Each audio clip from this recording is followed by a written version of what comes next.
This is an emergency broadcast from the BBC. A nuclear strike has been aimed from the US because they believe the UK is working with North Korea. The government did not agree. The strikes have been aimed at the following places: London, Birmingham, Newcastle, Exeter, Liverpool and Leeds.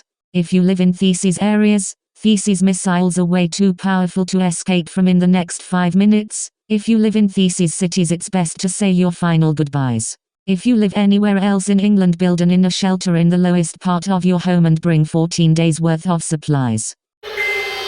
15 seconds. 10 seconds. 5 seconds.